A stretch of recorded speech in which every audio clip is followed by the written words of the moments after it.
പോകുന്നത് കേട്ടോ. കേൾക്കണില്ലേ?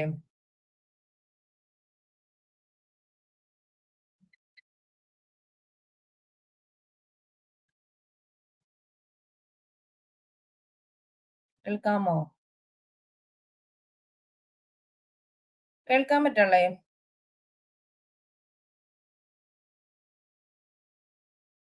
ഓക്കെ.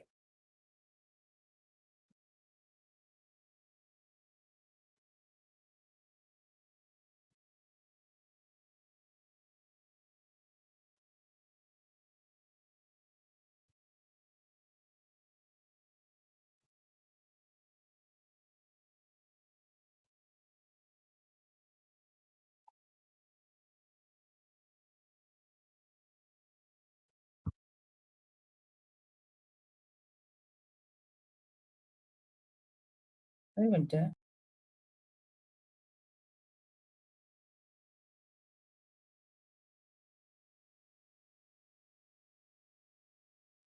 ഓക്കെ കേട്ടോ. അപ്പൊ നമ്മൾ പീരിയോഡിക് ടേബിളിനെ പറ്റിയാണ് പറയാൻ പോണേ. ഇപ്പൊ പീരിയോഡിക് ടേബിൾ എന്ന് പറയണത് നമ്മൾ കണ്ടുപിടിച്ച് വെച്ചേക്കണ മൂലകങ്ങളെ അതിനെയൊക്കെ അവയുടെ ഗ്രൂപ്പുകൾ ഒരു എന്തെങ്കിലുമൊക്കെ കാറ്റഗറി ഉള്ള ആൾക്കാര് ഒരു ഇപ്പൊ നമ്മള് 6 വയസ്സുള്ള കുട്ടികളെ എല്ലാവരെയും നമ്മൾ 1-ാം ക്ലാസ്സിൽ ചേർത്തുന്നു.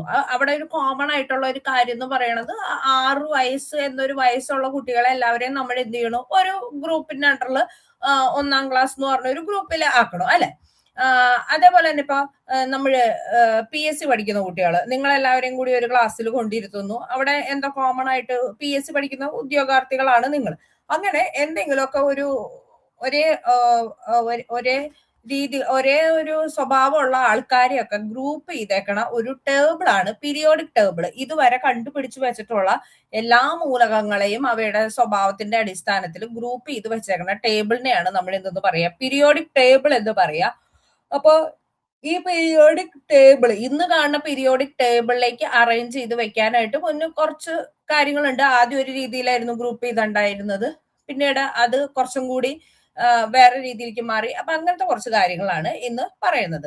പീരിയോഡിക് ടേബിൾ എന്ന് വിചാരിച്ചത്, പീരിയോഡിക് ടേബിൾ എന്ന് പറയുന്നത് ഇപ്പോഴത്തെ നമ്മൾ യൂസ് ചെയ്യുന്ന പീരിയോഡിക് ടേബിൾ നമ്മൾ പറഞ്ഞിട്ടുണ്ടായിരുന്നു കഴിഞ്ഞ ക്ലാസ്സിൽ മാസ് നമ്പർ എന്താ, ആറ്റോമിക് നമ്പർ എന്താന്ന്. ആറ്റോമിക് നമ്പർ എന്ന് പറഞ്ഞു കഴിഞ്ഞാൽ അതിലുള്ള പ്രോട്ടോണുകളുടെ എണ്ണം അല്ലെങ്കിൽ അതിന്റെ ഉള്ളിലുള്ള ഇലക്ട്രോണുകളുടെ എണ്ണത്തിനെയാണ് നമ്മൾ മെയിൻ ആയിട്ട് ആറ്റോമിക് നമ്പർ, പ്രോട്ടോണുകളുടെ എണ്ണം, അതിനെയാണ് നമ്മൾ ആറ്റോമിക് നമ്പർ എന്ന് പറയുന്നത്.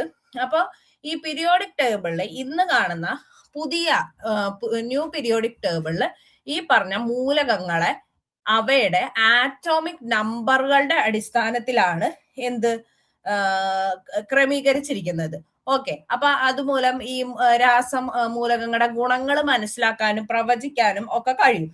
ഓക്കെ. ഒരു 118ഓളം മൂലകങ്ങള് നമ്മൾ ഇന്ന് വരെ ശാസ്ത്രജ്ഞന്മാര് പിടിച്ചു വെച്ചിട്ടുണ്ട്. ഇതുവരെ കണ്ടെത്തിയിട്ടുള്ള മൂലകങ്ങൾ പറയണത് 118 മൂലകങ്ങളാണ്. ഇതിൽ കുറെ മൂലകങ്ങൾ നിങ്ങൾക്ക് അറിയണതാണ്. Hydrogen, helium, lithium, beryllium, boron, carbon, nitrogen, oxygen, അങ്ങനെ കുറെ മൂലകങ്ങൾ നിങ്ങൾക്ക് അറിയാവുന്നതുണ്ട്. അങ്ങനെ 118ഓളം മൂലകങ്ങളെ അറേഞ്ച് ചെയ്ത് കണ്ടുപിടിച്ച് അറേഞ്ച് ചെയ്ത് വെച്ചിട്ടുണ്ട്. ഓക്കെ. അപ്പോ നമുക്ക് ഇന്ന് കാണുന്ന നമ്മൾ യൂസ് ചെയ്യണ പീരിയോഡിക് ടേബിളിലേക്ക് എത്തിയ ഒരു ഹിസ്റ്ററിയാണ് പറയണത്.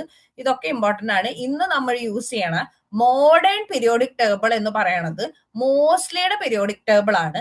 അത് ആറ്റോമിക് നമ്പറിന്റെ അടിസ്ഥാനത്തിൽ, അതായത് പ്രോട്ടോണുകളുടെ എണ്ണം അനുസരിച്ചാണ് ഈ പറഞ്ഞ പട്ടികനെ ക്രമീകരിച്ചിരിക്കുന്നത്. ഓക്കെ. അപ്പൊ നമുക്ക് അതിന്റെ ഒരു ഹിസ്റ്ററി നോക്കാം. ആദ്യമായിട്ട് ലാവോസിയർ, ഇതൊക്കെ ഇമ്പോർട്ടന്റ് ആണ്.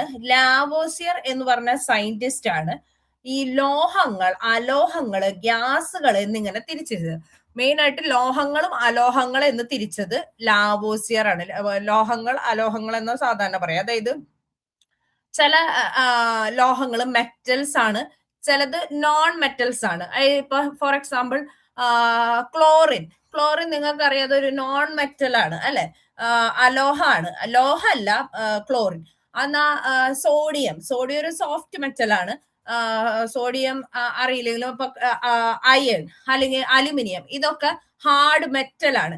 അപ്പൊ ഇങ്ങനെ ലോഹങ്ങള് അലോഹങ്ങള് എന്നിങ്ങനെ രണ്ടായിട്ട് ആദ്യമായിട്ട് വർഗീകരിച്ച ശാസ്ത്രജ്ഞനാണ് ലാവോസിയർ.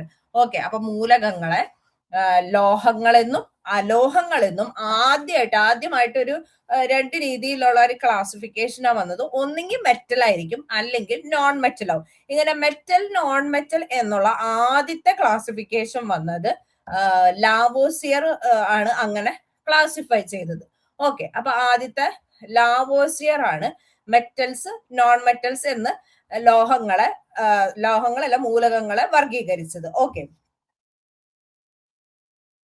പിന്നെ മൂലകങ്ങൾ എന്താണെന്ന് നമ്മൾ കഴിഞ്ഞ ക്ലാസ്സിൽ പഠിച്ചിരുന്നു. നിങ്ങൾ കെമിസ്ട്രി പഠിക്കുമ്പോൾ പ്രത്യേകിച്ചും അടുത്ത ക്ലാസ്സിൽ വരുമ്പോ തലേ ക്ലാസ്സിൽ ഒന്ന് വായിച്ചിട്ട് വന്നോളൂ, അല്ലെങ്കിൽ ഞാൻ പറയണ പല കാര്യങ്ങളും നിങ്ങൾക്ക് ചിലപ്പോൾ മനസ്സിലായിരുന്നില്ല.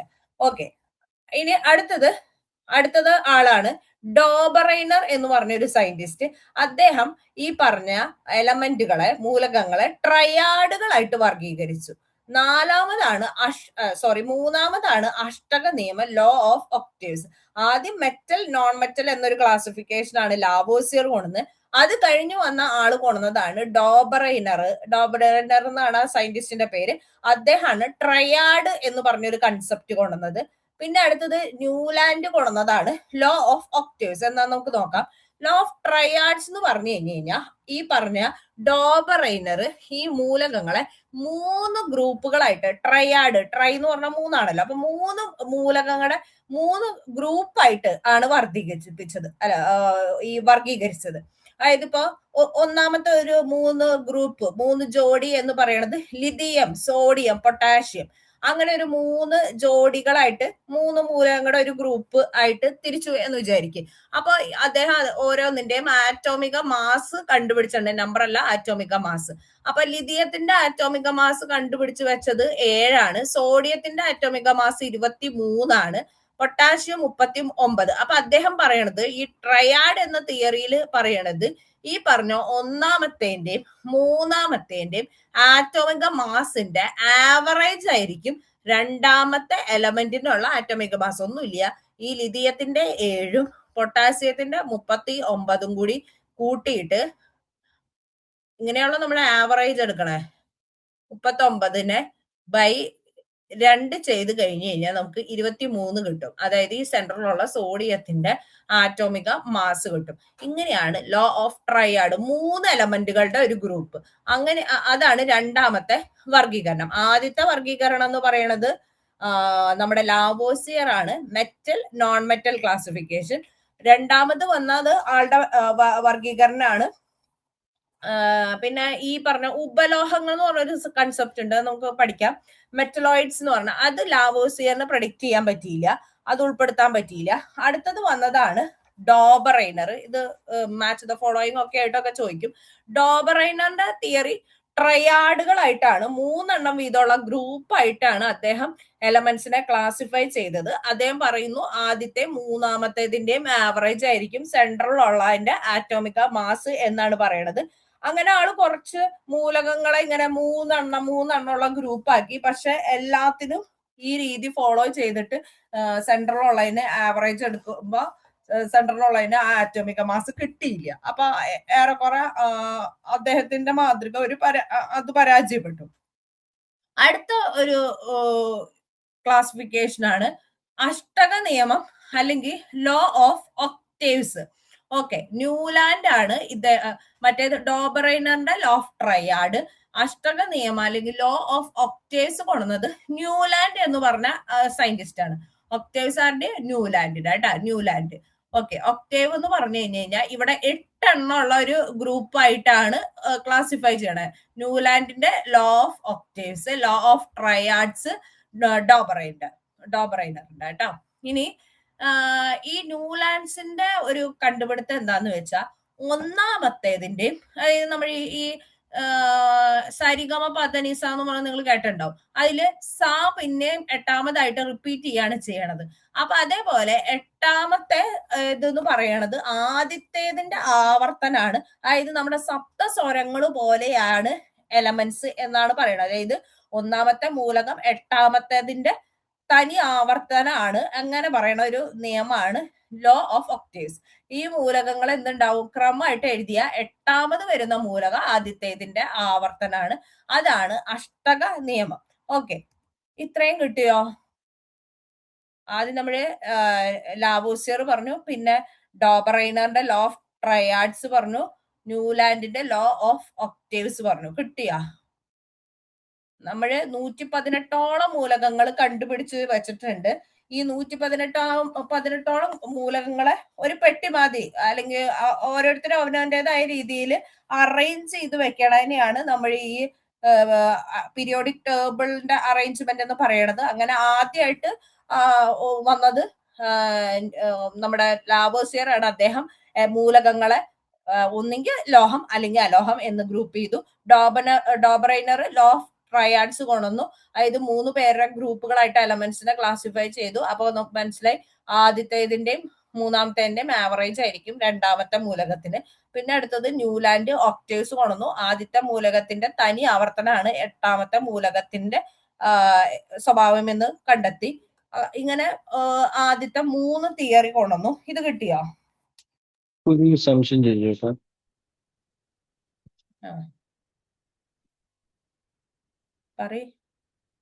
ഈ ആദ്യത്തെ മൂലകത്തിന്റെ തനി ആവർത്തനം എന്ന് പറഞ്ഞില്ലേ, 8ാമത്തെ മൂലകത്തിന്റെ,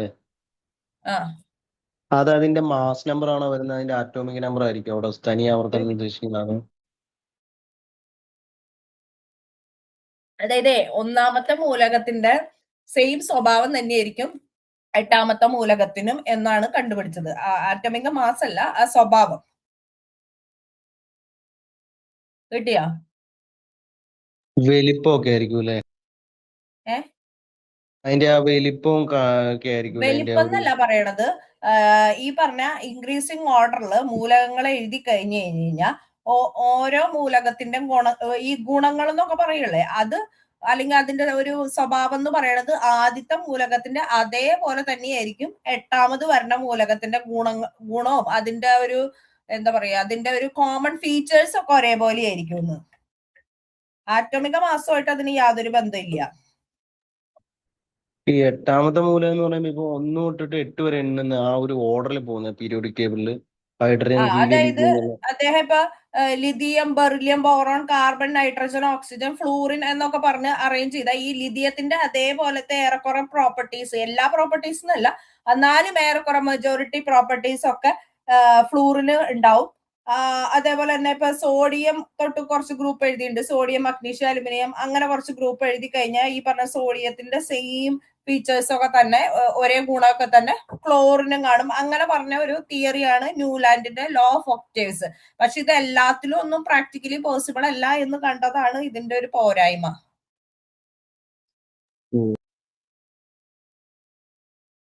ഓക്കെ,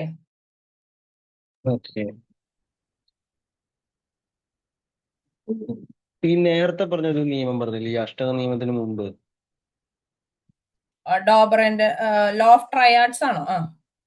അപ്പൊ അതില് ഇപ്പൊ അവരിപ്പോ ചോദിക്കുകയാണെങ്കിൽ, PSC ചോദിക്കുകയാണെങ്കിൽ നമ്മളോട് ഇങ്ങനെ ഒരു ശരാശരി തന്നിട്ട് മധ്യത്തിലുള്ളതിന്റെ അതെങ്ങനെയായിരിക്കും ചോദ്യം വരുന്നത് അതിനകത്ത് ഇപ്പൊ വരുവാണെങ്കിൽ? അത് അങ്ങനെയൊന്നും ചോദ്യം വരില്ല. അത് ചോദ്യം വരിക മാച്ച് ദ ഫോളോയിങ് ആയിട്ടാണ് സാധാരണ. അല്ലെങ്കിൽ വെറുതെ ഇങ്ങനെ ചോദിക്കും ലോ ഓഫ് ട്രയാഡ്സ് ആരുടെയാണ്. സാധാരണ ഇത് മെയിൻ ആയിട്ട് കാണാറ് മാച്ച് ദ ഫോളോയിങ് ആയിട്ടാണ്. അതിൽ ന്യൂലാൻഡ് ഉണ്ടാവും, ലോ ഓഫ് ഒക്ടേവ്സ് ഉണ്ടാവും, ഡോബറൈനർ ട്രയാഡ്സ് ഉണ്ടാവും, ലാവോസിയർ മെറ്റൽസ്, നോൺ മെറ്റൽസ്, പിന്നെ ആറ്റോമിക് മാസിന്റെ അടിസ്ഥാനത്തിൽ ബെന്റലിവ്, അങ്ങനെ ഏതൊരു 3-4 ഓപ്ഷൻ തരും. അതിനെ മാച്ച് ചെയ്യാനാണ് ചോദിക്കുക. അല്ലെങ്കിൽ ഡോബറൈനറിന്റെ എന്താ ലോ ഓഫ് ട്രയാഡ്സ് എന്താണ് അങ്ങനെ ചോദിക്കാറ്. സാധാരണ ചോദിക്കണത് ലോ ഓഫ് ട്രയാഡ്സ് ആരുടെയാണ്, ഒക്ടേവ്സ് ആരുടെയാണ്, അങ്ങനെയാണ് ഇതുവരെ ചോദിച്ചു കണ്ടിട്ടുള്ളൂ. കാര്യം അതിന് വലിയ പ്രസക്തിയൊന്നുമില്ല. ഇനി മോഡേൺ പീരിയോഡിക് ടേബിൾ വരുമ്പോ പിന്നെ മോഡേൺ പീരിയോഡിക് ടേബിൾ ആണ് നമ്മൾ യൂസ് ചെയ്യുക. ഇങ്ങനെയൊക്കെ തിയറി ആദ്യം ഉണ്ടായിരുന്നു എന്ന് ജസ്റ്റ് പറയണമെന്നുള്ളൂ. നമ്മൾ പഠിക്കണത് മോഡേൺ പീരിയോഡിക് ടേബിൾ ആണ്. അത് മോസ്ലിയുടെ ആറ്റോമിക് നമ്പറിനെ ബേസ് ചെയ്തിട്ടാണ്. അതിന് മുന്നുള്ള ജസ്റ്റ് ഒരു ക്ലാസിഫിക്കേഷൻ പറഞ്ഞു എന്ന് മാത്രം. ഓക്കെ ആണോ? ഓക്കെ. ഈ പീരിയോഡിക് ടേബിൾ പഠിക്കുമ്പോൾ അതിന്റെ ആറ്റോമിക് നമ്പർ മാത്രം കാണാപ്പാഠം പഠിച്ചാൽ പോരെ? ആദ്യത്തെ 20 പഠിക്കണം എന്നാണ് പറയാ. എല്ലാം ഒന്നും പഠിക്കാനൊന്നും പറ്റിയെന്ന് വരില്ല. അപ്പൊ മെയിൻ ആയിട്ടുള്ള കുറച്ചെണ്ണം, മെയിൻ ആയിട്ട് ഇപ്പൊ നമ്മുടെ സ്കൂളുകളിലായാലും അങ്ങനെ പറയാം, ആദ്യത്തെ 20 എണ്ണം കാണാണ്ട് പഠിക്കണം. ചില ക്വസ്റ്റ്യൻ പേപ്പറിൽ തരാറുണ്ട്. അത് ക്വസ്റ്റ്യനെ ഡിപ്പെൻസ് ആണ്. സാധാരണ ഇപ്പം ആദ്യത്തെ 20 ആറ്റോമിക് നമ്പർ കാണാണ്ട് പഠിച്ചാൽ മതി. 4 പഠിച്ചു, ഇനി ബാക്കിയും കൂടെ പഠിച്ചെടുക്കണേ. അത് പതുക്കെ പഠിക്കാം. ഓക്കെ. ഇനി അടുത്തത് നമ്മൾ പറയാൻ പോകുന്നത്, ബാക്കിയുള്ളവർക്ക് മനസ്സിലായോ ഈ പറഞ്ഞ 3 തിയറി? ബാക്കിയുള്ളവർ ഒന്ന് പറയോ? ക്ലിയർ ആണോ?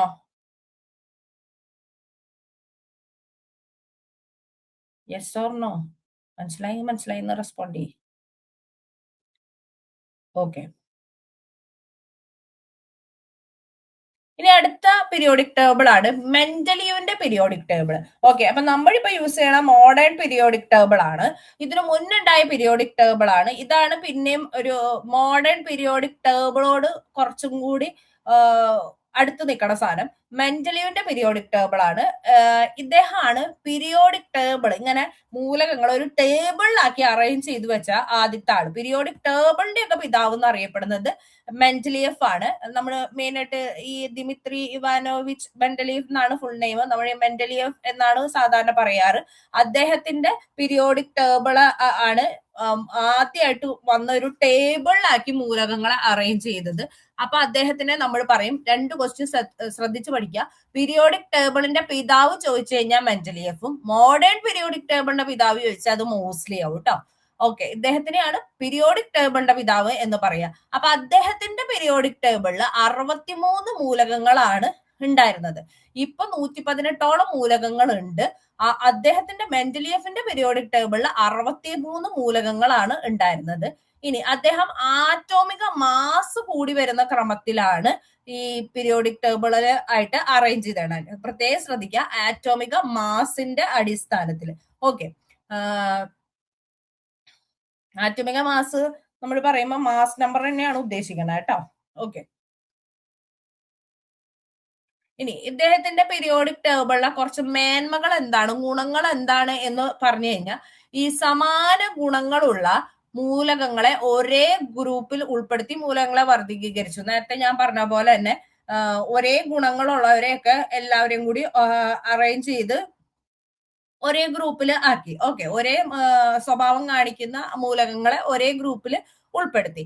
ഇനി ചില സ്ഥലങ്ങളില് ഇത് ആറ്റോമിക മാസ് ഒക്കെ നമ്മളിങ്ങനെ കണ്ടുപിടിച്ച് വെച്ചിട്ടുണ്ട്. അപ്പൊ ഈ ആറ്റോമിക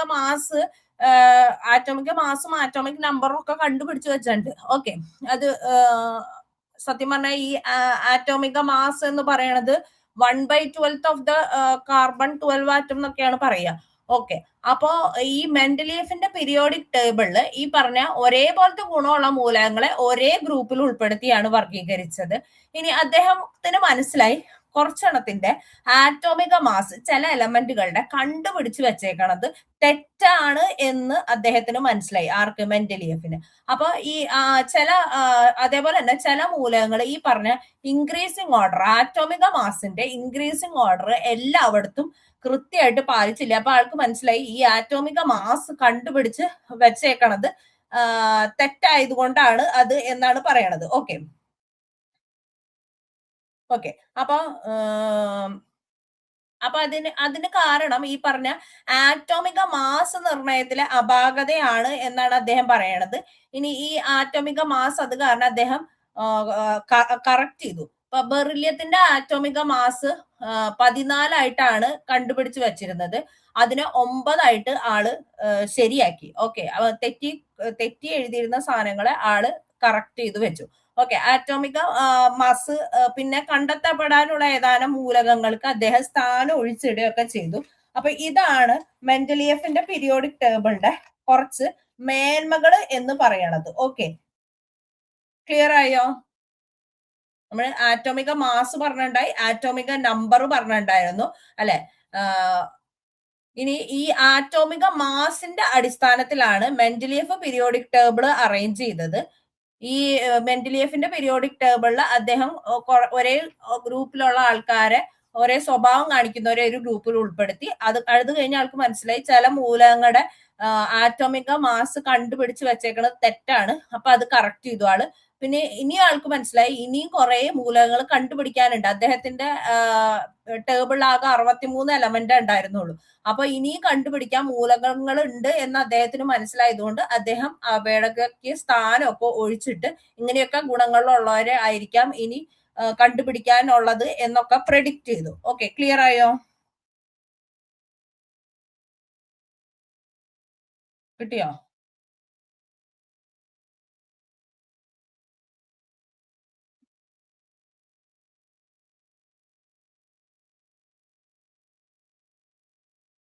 കിട്ടിയോ?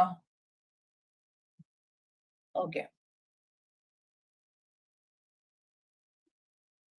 ഇനി അദ്ദേഹത്തിന്റെ ടേബിളിന്റെ പരിമിതികൾ എന്തായിരുന്നു എന്ന് വിചാരിച്ച് പരിമിതികൾ എന്താന്ന് ഉണ്ടെങ്കിൽ ഗുണങ്ങളിൽ വളരെയധികം വ്യത്യാസമുള്ള മൂലകങ്ങളെ ഒരേ ഗ്രൂപ്പിൽ ഉൾപ്പെടുത്തി. അപ്പൊ ആള് ഇങ്ങനെ ഗ്രൂപ്പാക്കി തിരിച്ചു കഴിഞ്ഞു കഴിഞ്ഞപ്പോ ഗുണങ്ങളിൽ വളരെയധികം ഡിഫറെന്റ് ആയിട്ടുള്ള ആളുകളെയും ഒരേ ഗ്രൂപ്പിൽ പിടിച്ച് ഉൾപ്പെടുത്തി. അതായത് സോഡിയം പൊട്ടാഷ്യം നമുക്കറിയാം മൃദുലോഹങ്ങൾ എന്ന് പറഞ്ഞു കഴിഞ്ഞാൽ നൈഫ് ഉപയോഗിച്ച് വരെ കട്ട് ചെയ്തെടുക്കാൻ പറ്റുന്ന അത്രയും സോഫ്റ്റ് ആയിട്ടുള്ള മെറ്റൽസിനെയാണ് മൃദുലോഹങ്ങൾ എന്ന് പറയുന്നത്.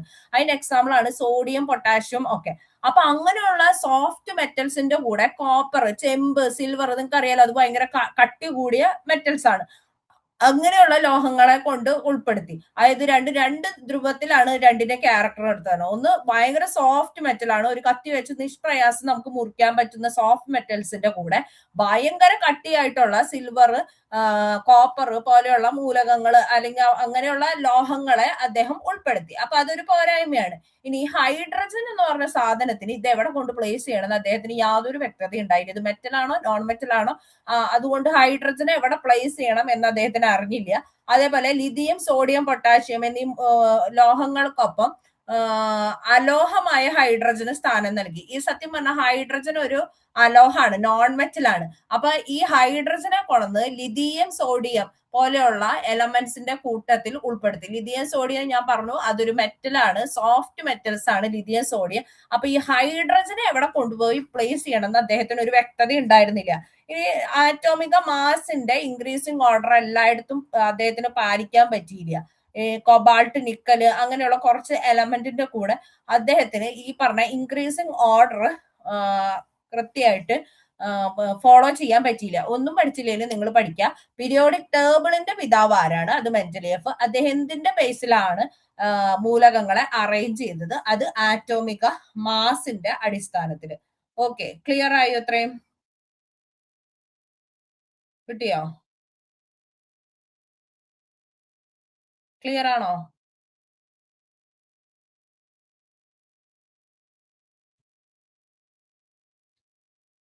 ബാക്കി എല്ലാവർക്കും ക്ലിയർ ആയോ?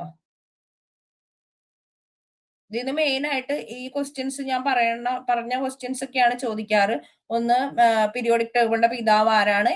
മെൻഡലിയഫ് എന്തിന്റെ ബേസിലാണ് പീരിയോഡിക് ടേബിളിനെ അറേഞ്ച് ചെയ്തത്? അദ്ദേഹം 63 എലമെന്റ്സോളാണ് കണ്ടുപിടിക്കല്ല, ആ ടൈമിൽ ഉണ്ടായിരുന്ന 63 മൂലകങ്ങൾ കണ്ടുപിടിച്ചിരുന്ന 63 എലമെന്റിനെയാണ് അദ്ദേഹം അറേഞ്ച് ചെയ്ത് എഴുതിയതിരുന്നത് കേട്ടോ.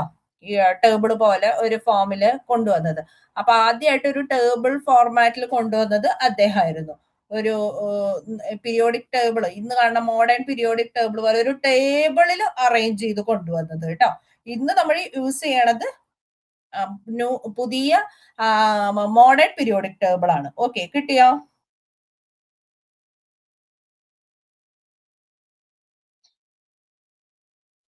ക്ലിയർ അല്ലേ? കിട്ടിയോ? ഇനി അടുത്തത് നമ്മൾ മോഡേൺ പീരിയോഡിക് ടേബിളിലേക്ക് പോവുകയാണ്. ഇത് ഇത്രയും ക്ലിയർ ആയോ? ആദ്യം നമ്മൾ പറഞ്ഞത് ലാവോസിയറിന്റെ കാര്യമാണ്. അദ്ദേഹം മൂലകങ്ങളെ ലോഹങ്ങൾ, അലോഹങ്ങൾ എന്ന് രണ്ടായിട്ട് വേർതിരിച്ചു. പിന്നെ നമ്മുടെ ലോ ഓഫ് ട്രയാഡ്സ് ഡോബറൈനറിന്റെ ആണ് ഒന്നാമത്തേന്റെയും മൂന്നാമത്തേന്റെയും മൂലകത്തിന്റെ ആവറേജ് ആയിരിക്കും രണ്ടാമത്തെ മൂലകം. ഇതിനെല്ലാത്തിനും ഫോളോ ചെയ്യാൻ പറ്റിയില്ല, അതുകൊണ്ട് അത് പരാജയപ്പെട്ടു. അടുത്തതാണ് ന്യൂലാൻഡിന്റെ ലോ ഓഫ് ഒക്ടേവ്സ്. ഈ പറഞ്ഞ ഒന്നാമത്തേന്റെ അതേ ഗുണങ്ങൾ തന്നെയായിരിക്കും എട്ടാമത്തെ മൂലകത്തിനും റിപ്പീറ്റ് ചെയ്യുക എന്നാണ് പറയുക. അതാണ് ലോ ഓഫ് ഒക്ടേവ്സ്. പിന്നെ വന്നത് മെന്റലീഫ്, അദ്ദേഹമാണ് പീരിയോഡിക് ടേബിളിന്റെ പിതാവ്. അദ്ദേഹം ആറ്റോമിക മാസിന്റെ അടിസ്ഥാനത്തിലാണ് അറേഞ്ച് ചെയ്തത്. ഇനി അടുത്തത് നമ്മൾ പറയാൻ പോകുന്നത് മോഡേൺ പീരിയോഡിക് ടേബിളിനെ പറ്റിയാണ്. ഇത്രയും ക്ലിയർ അല്ലേ? ഓക്കെ അല്ലേ? ക്ലിയർ അല്ലേ?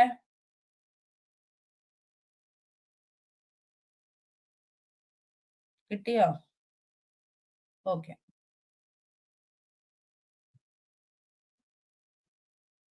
ഇനി അടുത്തതാണ് മോഡേൺ പീരിയോഡിക് ടേബിൾ.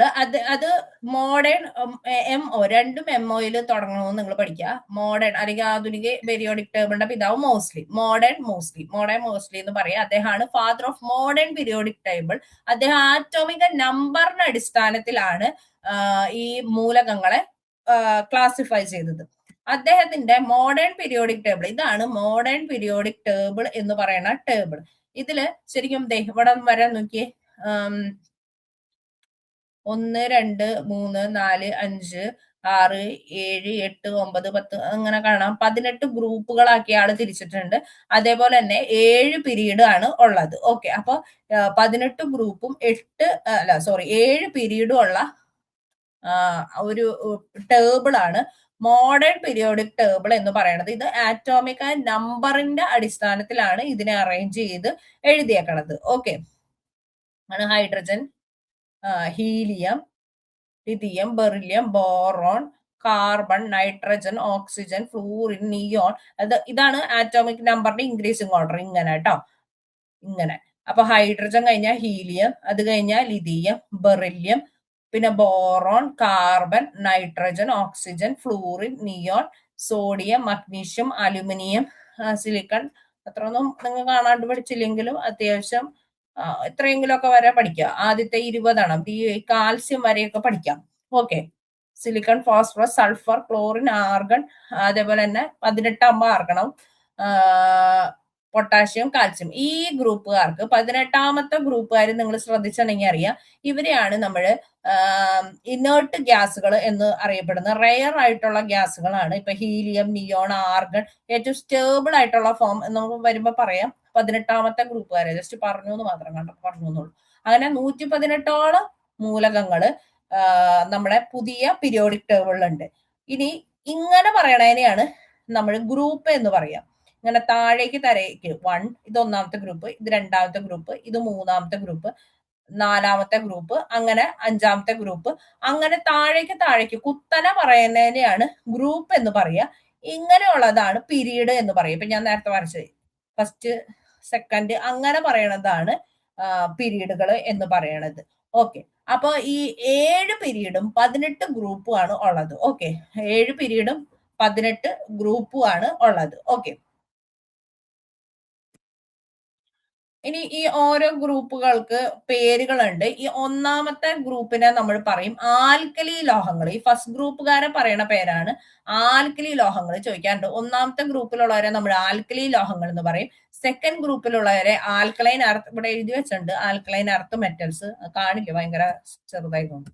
ഓക്കെ, 3 മുതൽ 12 വരെയുള്ള ഗ്രൂപ്പുകാരെ, അതായത് ഈ 3 തൊട്ട് സെൻട്രൽ 3 തൊട്ട് 12 വരെ, ഇവിടം വരെ ഉള്ള ആൾക്കാരെയാണ് നമ്മൾ സംക്രമണ മൂലകങ്ങൾ എന്ന് പറയുക. ട്രാൻസിഷൻ എലമെന്റ്സ്, കളേർഡ് കോമ്പൗണ്ട്സ് ഒക്കെ കിട്ടുന്ന ഒരു ഗ്രൂപ്പാണ് 3 മുതൽ 12 വരെയുള്ള ഗ്രൂപ്പുകാർ.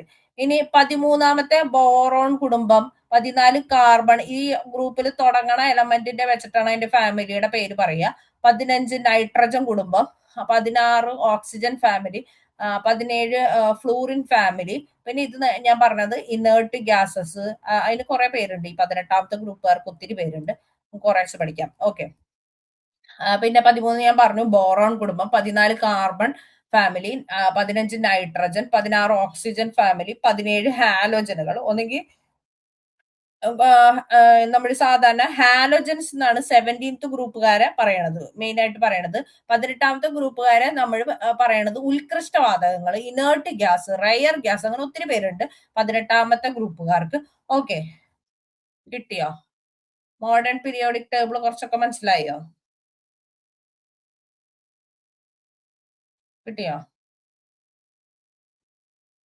ഓക്കെ.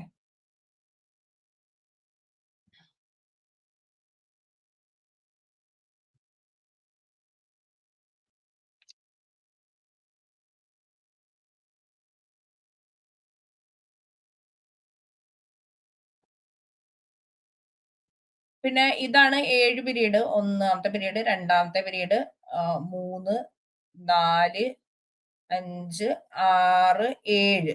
ഇതാണ് 7 പീരീഡ്. പിന്നെ ഇവിടെ ഉള്ള എലമെന്റ്സ് ഇവിടത്തെ തന്നെ എലമെന്റ്സ് ആണ്. അത് ഇങ്ങോട്ട് താഴേക്ക് ഇറക്കി എഴുതിയേക്കണതാണ്. അതിനെ നമ്മൾ ഇന്നർ ട്രാൻസിഷൻ എലമെന്റ്സ് എന്നൊക്കെയാണ് പറയണത്. ഓക്കെ. അതായത് നമ്മുടെ ഈ പറഞ്ഞ ലന്താനം കഴിഞ്ഞു കഴിഞ്ഞാൽ ഈ പറഞ്ഞ ലന്താനം തൊട്ട് ശരിക്കും ഇവിടെ വരേണ്ടതാണ്. അതിനെ തന്നെ താഴേക്ക് എഴുതിയേക്കണതാണ്. അതിന്റെ പ്രോപ്പർട്ടീസിന് കുറച്ച് പ്രത്യേകത ഉണ്ട്. ഈ എലമെന്റ് കഴിഞ്ഞ്, അതുകൊണ്ടാണ് ഇവിടെ ഒരു കുറച്ച് സ്പേസ് ഇട്ടേക്കണം. ഈ എലമെന്റ് കഴിഞ്ഞു കഴിഞ്ഞാൽ വരണ മൂലകങ്ങൾ തന്നെയാണ്. അതിനെയാണ് താഴേക്ക് എഴുതിയേക്കണം. അതിനെ നമ്മള് ലാന്തനോയിഡ്സും ആക്ടിനോയിഡ്സ് എന്നാണ് പറയുക. ഓക്കെ. അത് സെപ്പറേറ്റ് നമ്മൾ പറയാ ഇന്നർ ട്രാൻസിഷൻ എലമെന്റ്സ് ആണ്. നമുക്ക് പതുക്കെ പതുക്കെ പറയാം പഠിക്കുമ്പോൾ. അപ്പൊ 7 പീരീഡ് ആണ് ഉള്ളത്. ഓക്കെ. ഇതിലേറ്റവും ലോങ്സ്റ്റ് പീരീഡ് എന്ന് പറയുന്നത് 32 എലമെന്റ് ഉള്ള ഈ 7ാമത്തെ പീരീഡ് ആണ്. ഈ കിടക്കണ ഇതിനെയും കൂടി കൂട്ടിയിട്ടുള്ള 32 എലമെന്റ് ഉള്ള 7ാമത്തെ പീരീഡ് ആണ് ഏറ്റവും 6ഉം 7ഉം പീരീഡ് ആണ് ഏറ്റവും ലോങ്സ്റ്റ് പീരീഡ് എന്ന് പറയണത് കേട്ടോ. ഒക്കെ നമുക്ക് പതുക്കെ പഠിക്കാം. ഓക്കെ.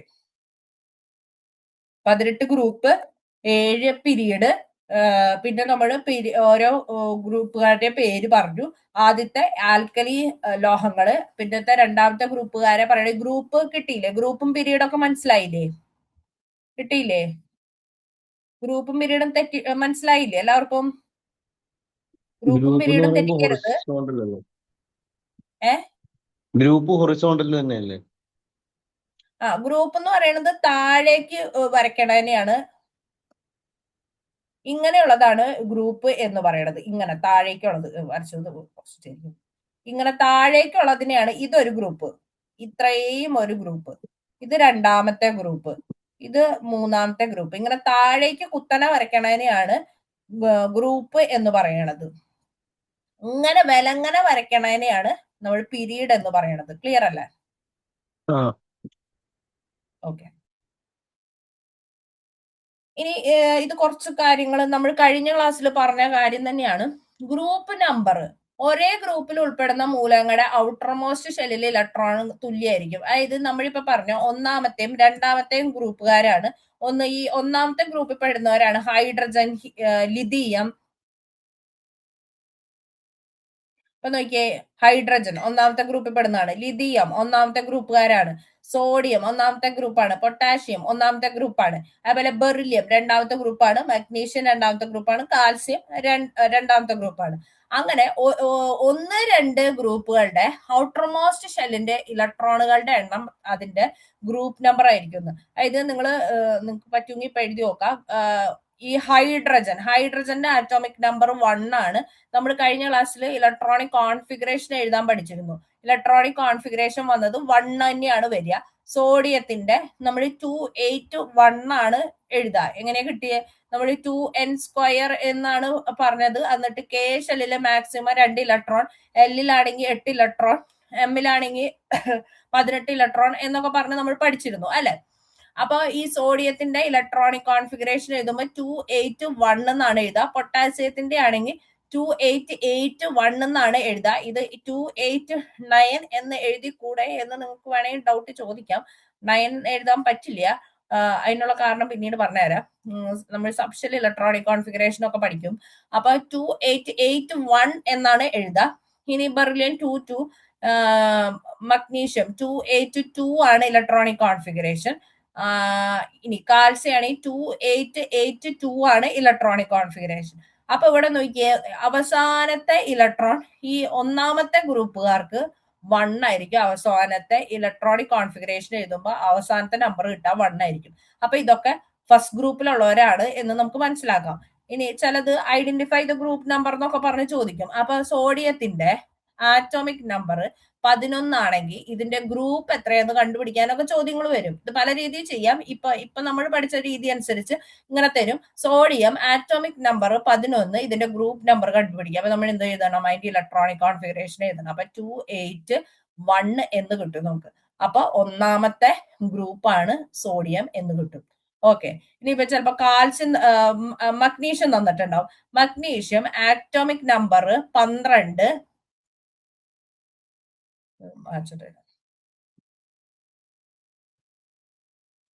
മഗ്നീഷ്യം ആറ്റോമിക് നമ്പർ 12 അങ്ങനെയാണ് ഈ ഗ്രൂപ്പ് നമ്പർ കണ്ടുപിടിക്കാൻ പറഞ്ഞാൽ നമ്മൾ എന്ത് ചെയ്യണം? അതിന്റെ ഇലക്ട്രോണിക് കോൺഫിഗറേഷൻ എഴുതുക. അപ്പൊ 282 എന്ന് കിട്ടും. അപ്പൊ അവസാനം വന്നത് 2 ആയതുകൊണ്ട് ഇതിന്റെ ഗ്രൂപ്പ് നമ്പർ 2 ആണെന്ന് കിട്ടും. ഓക്കെ, ഇങ്ങനെ നമുക്ക് ഗ്രൂപ്പ് നമ്പർ കണ്ടുപിടിക്കാൻ പറ്റും. ക്ലിയർ ആയോ? ഈ ഇലക്ട്രോണിക് കോൺഫിഗറേഷൻ എഴുതാൻ മനസ്സിലായില്ലേ? കഴിഞ്ഞ ക്ലാസ്സിൽ നമ്മൾ പറഞ്ഞിട്ടുണ്ടായിരുന്നു. കിട്ടോ? ഇലക്ട്രോണിക് കോൺഫിഗറേഷൻ എഴുതുന്നത് എങ്ങനെയാന്ന് മനസ്സിലായില്ലേ?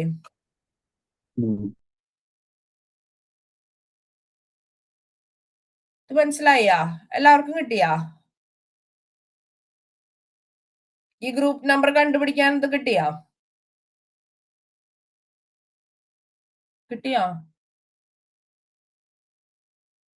ഓക്കെ, അപ്പൊ 1-2 ഗ്രൂപ്പുകാരുടെ ഗ്രൂപ്പ് നമ്പർ കണ്ടുപിടിക്കാൻ ഒന്നുമില്ല. ആ എലമെന്റ് എഴുതുക, അതിന്റെ ഇലക്ട്രോണിക് കോൺഫിഗറേഷൻ എഴുതുക. അവസാനം 1 2 ആണ് വന്നതെന്നുണ്ടെങ്കിൽ 1 വന്ന ഫസ്റ്റ് ഗ്രൂപ്പ് ആയിരിക്കും, 2 വന്ന സെക്കൻഡ് ഗ്രൂപ്പ് ആയിരിക്കും. ഓക്കെ, ഇനി 13 മുതൽ 18 വരെയുള്ള ഗ്രൂപ്പുകാരുടെ ആണെങ്കിൽ നിങ്ങൾ നോക്കിക്കോ.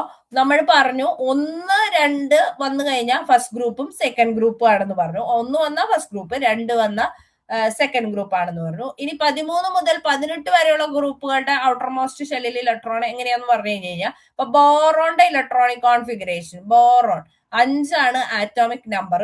നമ്മൾ എഴുതുമ്പോ 2 3 ആണ് അല്ല വരിക.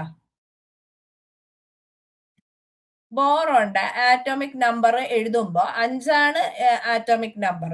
ഇലക്ട്രോണിക് കോൺഫിഗറേഷൻ എഴുതുമ്പോ നമുക്ക് കിട്ടുക 2 3 എന്നാണ് കിട്ടുക അല്ലെ? അവസാനം വന്നത് 3 ആണ് വന്നത്. ഓക്കെ, ഇനി കാർബൺ 6 ആണ് ആറ്റോമിക് നമ്പർ. അപ്പൊ നമ്മൾ ഇലക്ട്രോണിക് കോൺഫിഗറേഷൻ എഴുതുമ്പോ 2 4 എന്നാണ് കിട്ടുക.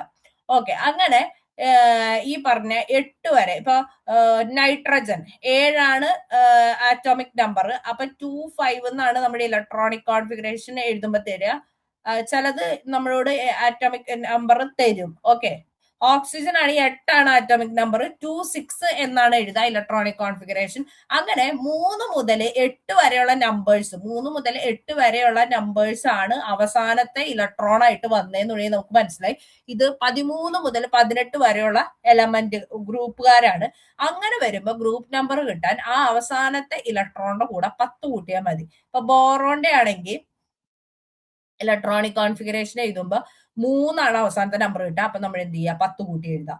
അപ്പൊ 13 ആണ് ഗ്രൂപ്പ് നമ്പർ എന്ന് കിട്ടും. അവസാനം നമ്പർ 4 വന്നതെന്നുണ്ടെങ്കിൽ 10 കൂട്ടി എഴുതാം, 14. അങ്ങനെ 8 വരെയുള്ളത് എഴുതാം. അപ്പൊ ഈ നമ്മുടെ നിയോണിന്റെ ആറ്റോമിക് നമ്പർ 10 ആണ്. അപ്പൊ നമ്മൾ ഇലക്ട്രോണിക് കോൺഫിഗറേഷൻ എഴുതുമ്പോൾ നമുക്ക് കിട്ടുക 2 8 ആണ്. ഓക്കെ, അപ്പൊ ഗ്രൂപ്പ് കണ്ടുപിടിക്കാൻ എന്ത് ചെയ്യുക? അവസാനത്തെ ഈ 8ന്റെ കൂടെ 10 കൂട്ടാം. അപ്പൊ 18ാമത്തെ ഗ്രൂപ്പ് ആണെന്ന് കിട്ടും. ഓക്കെ, ഇത്രയും ക്ലിയർ ആയോ? 1 2 ഗ്രൂപ്പുകാരുടെ കാര്യം പറഞ്ഞു. 13 മുതൽ 18 വരെയുള്ള എലമെന്റുകളുടെ ഗ്രൂപ്പ് നമ്പർ കിട്ടാനുള്ള വഴിയും പഠിച്ചു. കിട്ടിയോ? മനസ്സിലായോ? ഞാൻ ഫാസ്റ്റ് ആയിട്ട് പോണ്ടാ? പതുക്കെ പറയണോ? ഫാസ്റ്റ് ആണോ? ഒന്ന് പറയ്. ഞാൻ സ്പീഡിലാണോ പോണത്? സ്പീഡ് കുറയ്ക്കണോ? സ്പീഡ് കുറയ്ക്കണം എന്നാണോ ഉദ്ദേശിച്ചത്? സ്പീഡ് കുറയ്ക്കണോ? കുഴപ്പമില്ലല്ലോ. ഇത് ഇത്രയും ക്ലിയർ ആയോ? ഓക്കെ, അപ്പൊ 1 2 ഗ്രൂപ്പുകാരാണെന്നുണ്ടെങ്കിൽ ഇലക്ട്രോണിക് കോൺഫിഗറേഷൻ എഴുതാം. അവസാനം 1 വന്ന ഫസ്റ്റ് ഗ്രൂപ്പ് ആയിരിക്കും, സെക്കൻഡ് 2 വന്ന സെക്കൻഡ് ഗ്രൂപ്പ് ആയിരിക്കും. 13 മുതൽ 18 വരെയുള്ളവരുടെ കേസിൽ അവസാനത്തെ ഇലക്ട്രോണിന്റെ കൂടെ 10 കൂട്ടാം. ഓക്കെ, അത്രയാണ് മെയിൻ ആയിട്ട് പഠിക്കേണ്ടത്. 13 മുതൽ 18. ഓക്കെ, ഇനി ഇതില് 3 തൊട്ട് 12 വരെയുള്ള ഗ്രൂപ്പുകാര് ട്രാൻസിഷൻ എലമെന്റ്സിന്റെ ഗ്രൂപ്പ് നമ്പർ ഈ മെത്തേഡ് വെച്ചൊന്നും കണ്ടുപിടിക്കാൻ പറ്റില്ല. അപ്പൊ അത് നമ്മൾ പഠിക്കേണ്ട തൽക്കാലം. ഇത്രയും പഠിക്കാം. ഇനി അടുത്തത് പീരീഡ് നമ്പർ. പീരീഡ് നമ്പർ എങ്ങനെയാ കണ്ടുപിടിക്കുക എന്ന് ചോദിച്ചു കഴിഞ്ഞാൽ, ഒരു മൂലകത്തിൽ എത്ര ഷെല്ലുണ്ടോ അതായിരിക്കും അതിന്റെ പീരീഡ് നമ്പർ എന്ന് പറയണത്. ഇപ്പൊ സോഡിയം നമ്മൾ പറഞ്ഞു ആറ്റോമിക് നമ്പർ 11 ആണെന്ന് പറഞ്ഞു. സോഡിയത്തിന്റെ ആറ്റോമിക് നമ്പർ 11 ആണ്. അപ്പൊ നമ്മൾ ഇലക്ട്രോണിക് കോൺഫിഗറേഷൻ എഴുതുമ്പോൾ കിട്ടുക 2 8 ഒരു ഭംഗിയില്ല കേട്ടോ, 2 8 1 എന്ന് കിട്ടും. ഇവിടെ 3 ഷെല്ലാണുള്ളത്. ഇതൊരു കെ ഷെല്ലുണ്ട്, എൽ ഷെല്ലുണ്ട്, എം ഷെല്ലുണ്ട്. അങ്ങനെ 3 ഷെല്ലുള്ളതുകൊണ്ട് ഇത് പീരീഡ് നമ്പർ എത്രയായിരിക്കും? 3. ഇവിടെ എഴുതിയിട്ടുണ്ട് ഷെല്ലുകളുടെ എണ്ണം 3 ആണ്, അതുകൊണ്ട് പീരീഡ് നമ്പർ 3 ആണ്. കാൽസ്യത്തിന്റെ ആറ്റോമിക് നമ്പർ എഴുതി കഴിഞ്ഞാൽ 2 8 8 2 ആണ് കിട്ടുക. അപ്പൊ 4 ഷെല്ലുണ്ട്, കെ എൽ എം എൻ. അപ്പൊ 4 ഷെല്ലുള്ളതുകൊണ്ട് ഇതിന്റെ പീരീഡ് നമ്പർ 4ാമത്തെ പീരീഡ് ആണ്. ഓക്കെ, ഇപ്പൊ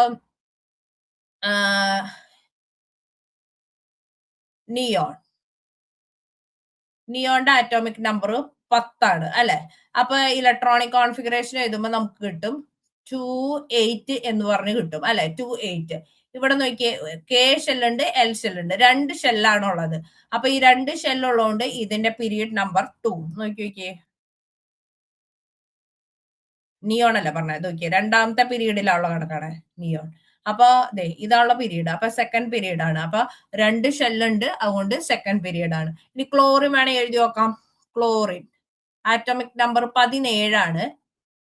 അപ്പൊ ഇലക്ട്രോണിക് കോൺഫിഗറേഷൻ വരുമ്പോ 2 8 7 ആണ് വരിക. 3 ഷെല്ലുണ്ട് അല്ലെ, കെ എൽ എം എം 3 ഷെല്ലുണ്ട്. അപ്പൊ 3ാമത്തെ പീരീഡ് ആണ് വരിക അല്ലെ. 3ാമത്തെ പീരീഡിലാണല്ലോ ക്ലോറിൻ എടുക്കുന്നത്. ഇതാണ് ക്ലോറിൻ. ഓക്കെ, മനസ്സിലായോ? പീരീഡ് നമ്പർ കണ്ടുപിടിക്കാനായിട്ട് ഇത് ചോദിക്കാറുണ്ട് കേട്ടോ, ട്രിക്കി ആയിട്ട് ചോദിക്കാറുണ്ട്.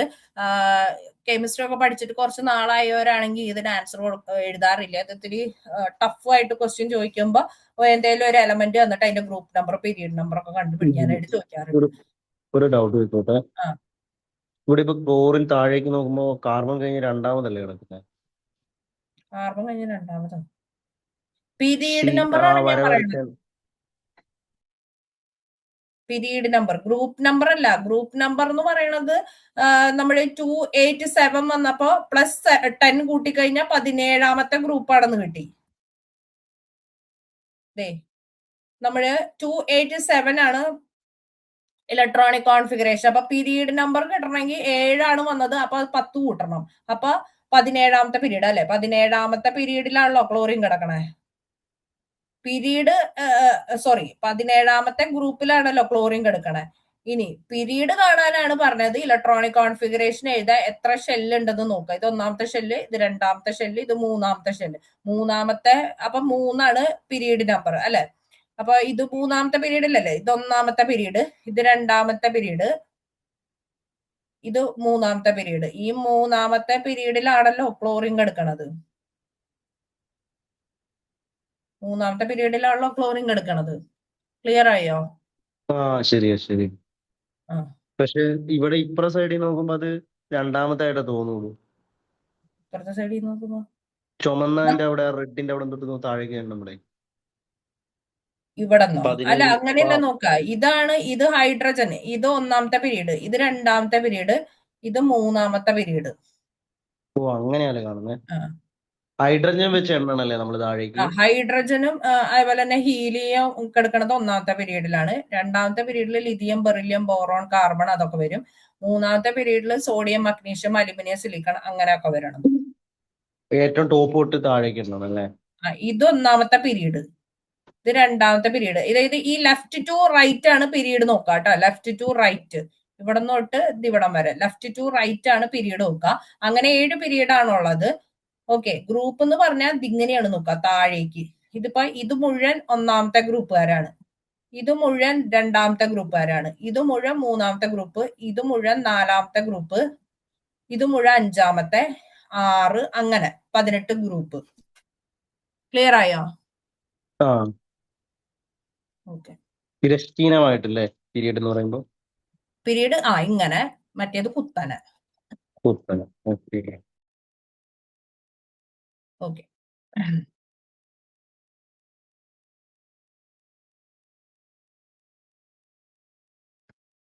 ഓക്കെ. ഈ പീരീഡ് നമ്പറും ഗ്രൂപ്പ് നമ്പറും കാണാൻ മനസ്സിലായി എല്ലാവർക്കും? പീരീഡ് നമ്പറും ഗ്രൂപ്പ് നമ്പറും കിട്ടിയോ? പീരീഡ് നമ്പർ എന്ന് പറയുമ്പോൾ നമ്പർ ഓഫ് ഷെല്ല് കണ്ടുപിടിക്കുക. ആ നമ്പർ ഓഫ് ഷെല്ല് തന്നെയായിരിക്കും പീരീഡ് നമ്പർ എന്ന് ഉദ്ദേശിക്കുന്നത്. ഇനി നമ്മൾ പറയുന്നത് റെപ്രസെന്റേറ്റീവ് എലമെന്റ്സ് അല്ലെങ്കിൽ പ്രാതിനിധ്യ മൂലകങ്ങൾ. ഇത് ചോദിക്കാറുണ്ട്, ആരെയാണ് പ്രാതിനിധ്യ മൂലകങ്ങൾ എന്ന് പറയുന്നത് എന്ന്. ഓക്കെ.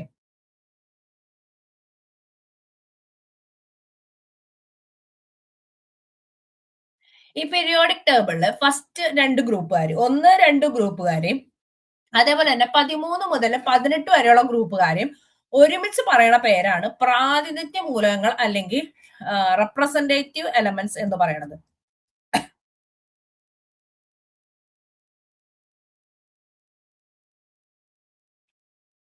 ഈ 1-2 ഗ്രൂപ്പുകാര്, അതുപോലെ ഈ 13 മുതൽ 18 വരെയുള്ള ഈ ഗ്രൂപ്പുകാർ, ഈ ട്രാൻസിഷൻ എലമെന്റ്സ് ഒരു വേറൊരു കോംപ്ലിക്കേറ്റഡ് സാധനമാണ്. ഈ 3 മുതൽ സ്ട്രെയിറ്റ് ലൈൻ ആട്ടോ ഞാൻ വരച്ചപ്പോ വളഞ്ഞു പോയതാ. 3 മുതൽ 12 വരെയുള്ള ഈ ആൾക്കാരെയാണ് ട്രാൻസിഷൻ എലമെന്റ്സ് എന്ന് പറയണത്. ഇവരുടെ കാര്യമല്ല പറയണത്. ഈ 1-2 ആൾക്കാര്, അതേപോലെ തന്നെ 13 മുതൽ 18 വരെയുള്ള ഗ്രൂപ്പുകാരെ ഒരുമിച്ച് പറയണ പേരാണ് പ്രാതിനിധ്യ മൂലകങ്ങൾ എന്ന് പറയണത്. കിട്ടിയോ? പ്രാതിനിധ്യ മൂലകങ്ങള് അല്ലെങ്കിൽ റെപ്രസെന്റേറ്റീവ് എലമെന്റ്സ് എന്ന് പറയും. 1-2 ഗ്രൂപ്പുകാരെയും അതേപോലെ 13 മുതൽ 18 വരെയുള്ള ഗ്രൂപ്പുകാരെയും ഒരുമിച്ച് പറയണതാണ് ഈ റെപ്രസെന്റേറ്റീവ് എലമെന്റ്സ് എന്ന് പറയുന്നത്. ഇതില് ചില ലോഹങ്ങളുണ്ട്, അലോഹങ്ങളുണ്ട്, ഉപലോഹങ്ങളുണ്ട്. ഉപലോഹങ്ങൾ എന്ന് പറഞ്ഞാൽ മെറ്റലോയിഡ്സ്. അത് മെറ്റലിന്റെ പ്രോപ്പർട്ടിയും കാണിക്കും, നോൺ മെറ്റൽസിന്റെ പ്രോപ്പർട്ടിയും കാണിക്കും. അലോഹത്തിന്റെ സ്വഭാവം ലോഹത്തിന്റെ സ്വഭാവവും കാണിക്കുന്ന ആൾക്കാരാണ് ഉപലോഹങ്ങൾ. നമ്മൾ എക്സാമ്പിൾ ഒക്കെ പറയാം. അപ്പൊ ഇങ്ങനെയുള്ളതും ഉണ്ട് അതില്. പിന്നെ ലോഹങ്ങളുടെയും അലോഹങ്ങളുടെയും പൊതു സ്വഭാവം പ്രകടിപ്പിക്കുന്ന മൂലകങ്ങളാണ് പ്രാതിനിധ്യ മൂലകങ്ങൾ. ഇനി അതേപോലെ തന്നെ ഇതിന്റെ അകത്ത് ഖരാവസ്ഥയിൽ സോളിഡ് ഫോമിൽ ഇരിക്കുന്ന മൂലകങ്ങളുണ്ട്, ദ്രാവകാവസ്ഥയിൽ ലിക്വിഡ് ഫോമിൽ ഇരിക്കുന്ന മൂലകങ്ങളുണ്ട്, വാതകാവസ്ഥയിൽ ഗേഷ്യസ് അവസ്ഥയിൽ ഇരിക്കുന്ന മൂലകങ്ങളൊക്കെ ഉള്ളതാണ് ഈ പറഞ്ഞ പ്രാതിനിധ്യ മൂലകങ്ങൾ. ഇപ്പൊ നിയോൺ, ആർഗൺ ഇതൊക്കെ ഗ്യാസ് ഫോമിലുള്ള മൂലകങ്ങളാണ്. അതേപോലെ തന്നെ നമ്മളിപ്പോ പറഞ്ഞ സോഡിയം അങ്ങനെയൊക്കെ ഉള്ളതൊക്കെ ഖരാവസ്ഥയിൽ ഇരിക്കുന്ന മൂലകങ്ങളാണ്. അങ്ങനെ എല്ലാ രീതിയിലുള്ള 3 ഭേദത്തില് ഖരാവസ്ഥയിൽ, സോളിഡ്, ലിക്വിഡ്, ഗേഷ്യസ് ഫോമിൽ 3 അവസ്ഥയിലുള്ള മൂലകങ്ങളുള്ള ഒരു ആൾക്കാരാണ് പ്രാതിനിധ്യ മൂലകങ്ങൾ. അതേപോലെ ഔട്ടർ മോസ്റ്റ് ഷെല്ലിൽ 1 മുതൽ 8 വരെയുള്ള ഇലക്ട്രോണുകൾ അടങ്ങിയിട്ടുണ്ട്. ഇപ്പൊ നമ്മൾ ഗ്രൂപ്പ് കണ്ടുപിടിച്ചപ്പോ നമ്മൾ കണ്ടുപിടിച്ചു ആദ്യത്തെ 1-2 ഇത് ഔട്ടർ മോസ്റ്റ് ഇലക്ട്രോൺ ആയിട്ട് വന്ന ഇത് ഫസ്റ്റ് ഗ്രൂപ്പ് ആണ്, സെക്കൻഡ് ഗ്രൂപ്പ് ആണ്. 13 മുതൽ 18 വരെയുള്ള ഗ്രൂപ്പുകാർക്ക് ഒന്നെങ്കിൽ ഔട്ടർ മോസ്റ്റ് ഇലക്ട്രോൺ 3 വരാം, 4 വരാം, 5 വരാം, 6 വരാം, 7 വരാം, 8 വരാം. അപ്പൊ നമ്മൾ ഗ്രൂപ്പ് നമ്പർ 10 കൂട്ടിയിട്ടിട്ടാണെന്ന് പറഞ്ഞിരുന്നു. ഓക്കെ. അപ്പൊ ഇങ്ങനെ 1 മുതൽ 8 വരെയുള്ള ഇലക്ട്രോണുകളുടെ അവസാനത്തെ ഇലക്ട്രോൺ 1 മുതൽ 8 വരെയുള്ള നമ്പർ ഏതും വേണമെങ്കിലും അവ പ്രാതിനിധ്യ മൂലകങ്ങൾ. ഇതിനെയാണ് നമ്മൾ റെപ്രസെന്റേറ്റീവ് എലമെന്റ്സ് എന്ന് പറയുന്നത്. ക്ലിയർ ആയോ? റെപ്രസെന്റേറ്റീവ് എലമെന്റ്സ് ക്ലിയർ ആയോ? കിട്ടിയാ? ഓക്കെ. ഇതൊക്കെ പഠിക്കണം കേട്ടോ, ചോദിക്കാറുണ്ട് റെപ്രസെന്റേറ്റീവ് എലമെന്റ്സ് ഒക്കെ എന്താണെന്ന്. ഇനി ഉത്കൃഷ്ടവാതകങ്ങളെ, അയ്യോ ഒരു മിനിറ്റ്.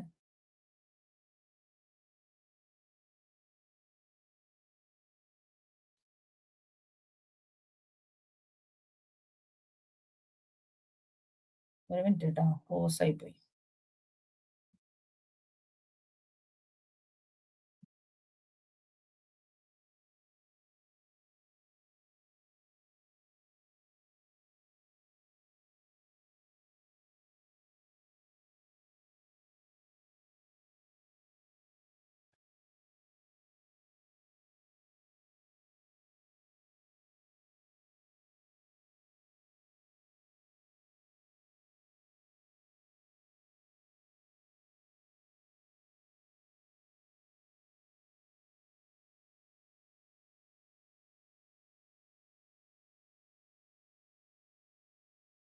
ഇനി നമ്മൾ പറയാൻ പോണത് ഉത്കൃഷ്ടവാതകങ്ങളെ പറ്റിയാണ്. ഉത്കൃഷ്ടവാതകങ്ങൾ കേട്ടാ. ഈ ഉത്കൃഷ്ടവാതകങ്ങളെയാണ് നമ്മൾ 18ാമത്തെ ഗ്രൂപ്പ് എലമെന്റ്സ് എന്ന് പറയാ. ഓക്കെ, 18ാമത്തെ ഗ്രൂപ്പ് എലമെന്റ്സിനെയാണ് നമ്മൾ ഉത്കൃഷ്ടവാതകങ്ങൾ ഈ പറഞ്ഞ ഇത് ഈ ഗ്രൂപ്പുകാർ ഹീലിയം. ഈ 18ാമത്തെ ഗ്രൂപ്പിൽ ആരൊക്കെ വരുമെന്ന് പഠിക്കണം കേട്ടോ. ഹീലിയം ഉണ്ട്, neon, argon, krypton, xenon, radon, oganesson. ഇത്രയുമാണ് 18ാമത്തെ ഗ്രൂപ്പില് വരണ ആൾക്കാര്. ഓക്കെ,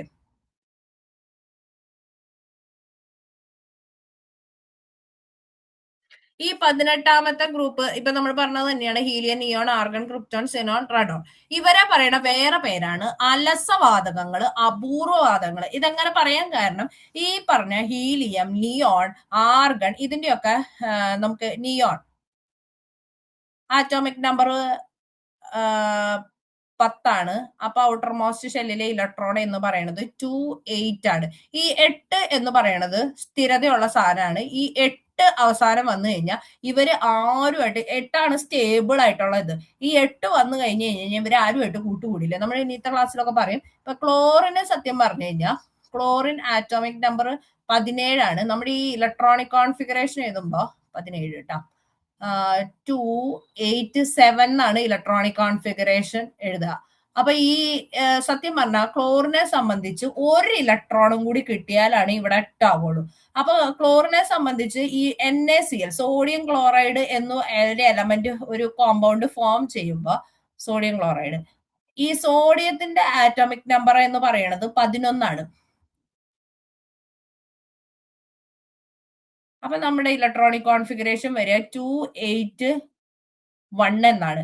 സോഡിയത്തിനെ സംബന്ധിച്ച് ഈ ഒരു ഇലക്ട്രോൺ കളഞ്ഞാലേ സ്റ്റേബിൾ ആവുള്ളൂ.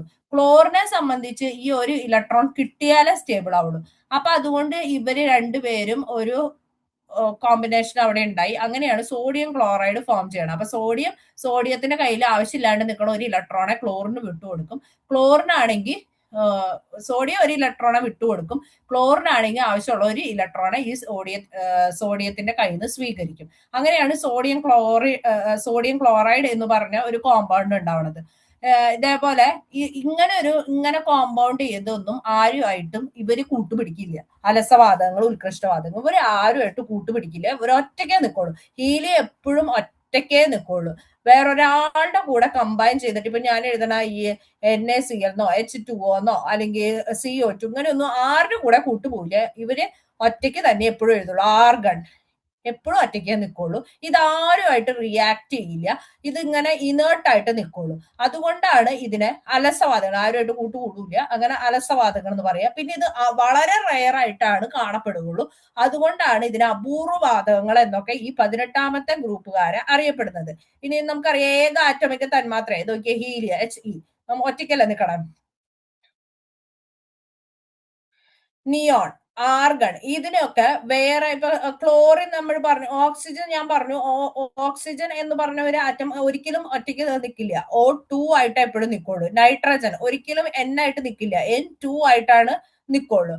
ക്ലോറിൻ Cl എന്ന് പറഞ്ഞ ഒരിക്കലും ഒറ്റയ്ക്ക് നിൽക്കില്ല. Cl2 ആയിട്ട് അതിന് നിൽക്കാൻ പറ്റുള്ളൂ.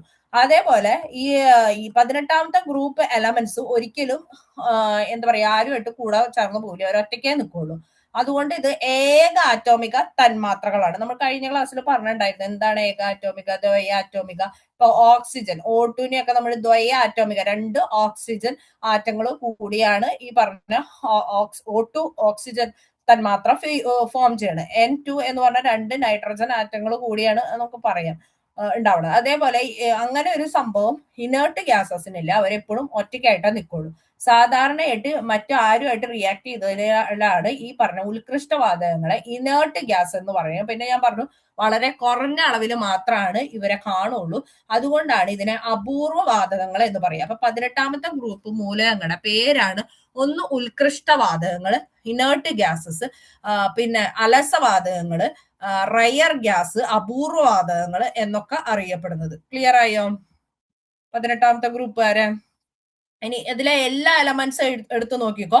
അവസാന ഇലക്ട്രോണിക് കോൺഫിഗറേഷൻ എഴുതുമ്പോ അവസാനത്തെ ഇലക്ട്രോൺ 8 കിട്ടുള്ളൂ. കിട്ടിയോ? ഓക്കെ. ഈ 18ാമത്തെ ഗ്രൂപ്പിലെ എല്ലാ മൂലകത്തിന്റെയും ഇലക്ട്രോണിക് കോൺഫിഗറേഷൻ എഴുതി കഴിഞ്ഞാൽ അവസാനത്തെ ലെറ്റർ, അവസാനത്തെ നമ്പർ എന്ന് പറയുന്നത് ലെറ്റർ അല്ല, അവസാനത്തെ നമ്പർ 8 കിട്ടുക. അപ്പൊ ആർഗന്റെ ആറ്റോമിക് നമ്പർ 18. അപ്പൊ നിങ്ങൾ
സോറി ട്ടാ, ക്ലാസ് ഒന്ന് കട്ടായി പോയി.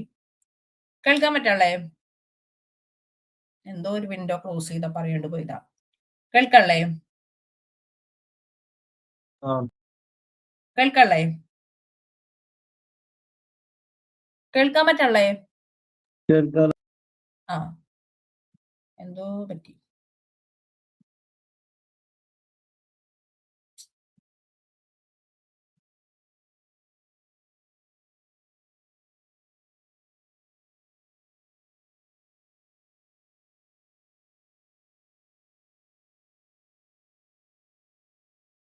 ഒരു മിനിറ്റ്.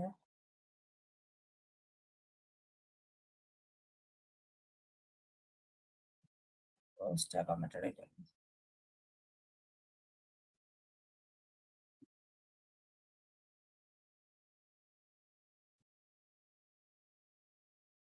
അലീഷ ആണ് ഇപ്പൊ ഹോസ്റ്റായി മാറിയത്. അലീഷ ഒന്ന് എന്നെ ഹോസ്റ്റ് ആക്കോ? അത് ഞാൻ ലെഫ്റ്റ് ആയി ഇപ്പൊ അലീഷനെയാണ് ഹോസ്റ്റ് ആയി പോയത്. അതൊന്ന് എന്നെ ഹോസ്റ്റ് ആക്കാൻ പറ്റുമോ?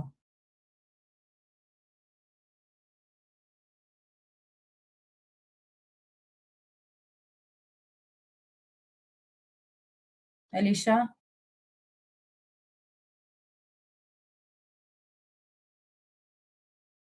Okay, thank you.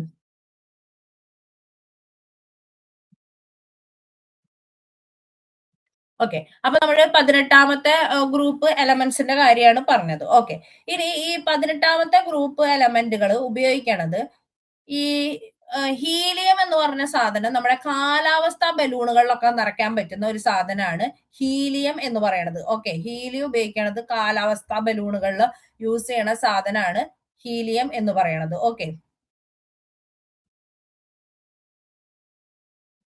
ഇനി ഓറഞ്ച് നിറം കിട്ടാനായിട്ട് ഡിസ്ചാർജ് ലാമ്പുകളിൽ നിയോൺ യൂസ് ചെയ്യും. അത് നിങ്ങൾക്ക് പഠിക്കാൻ എളുപ്പത്തിന് നിയോൺ എന്ന് എഴുതാം, neon orange. Okay, neon orange എന്ന് പഠിക്കാം. അപ്പൊ ഓറഞ്ച് നിറം ലഭിക്കാനായിട്ട് ഡിസ്ചാർജ് ലാമ്പുകൾ ഉപയോഗിക്കുന്നത് നിയോൺ ആണ്.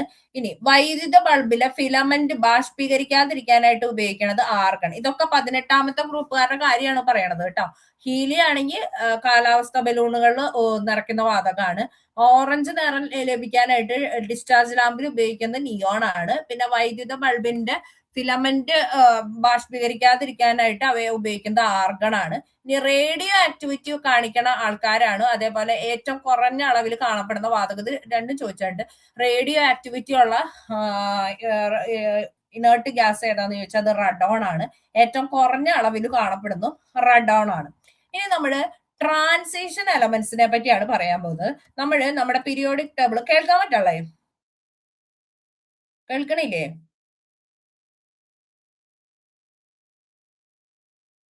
ഒന്ന് കട്ടായി പോയതുകൊണ്ട് ചോദിക്കണേ, കേൾക്കല്ലേ?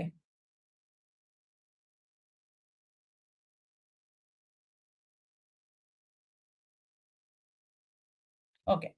അപ്പൊ നമ്മുടെ ഈ പീരിയോഡിക് ടേബിളില് 3 മുതൽ 12 വരെ ഈ കിടക്കണ ആൾക്കാരെയാണ് നമ്മൾ എന്തെന്ന് പറയാ, ട്രാൻസിഷൻ എലമെന്റ്സ് എന്ന് പറയുന്നത്. Okay, transition elements.